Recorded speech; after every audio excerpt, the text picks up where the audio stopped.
বাইরে আমার আর কোনো চিন্তা নাই, আর কোনো টেনশন নাই। আমাদের দেশের মাননীয় প্রধানমন্ত্রী শেখ হাসিনা মানুষের হায়াত বাড়িয়ে দিয়েছেন।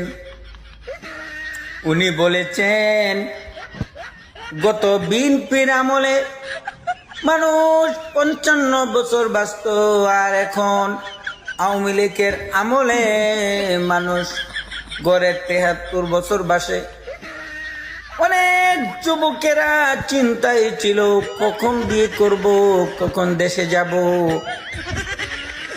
ওই যুবকদের আর কোনো টেনশন নাই, আর কোনো চিন্তা নাই। আয়ু বাড়িয়ে দেওয়া হয়েছে। আস্তে ধীরে পয়সা কামাও, তারপর দেশে যাইয়া বিবাহ শাদী করো।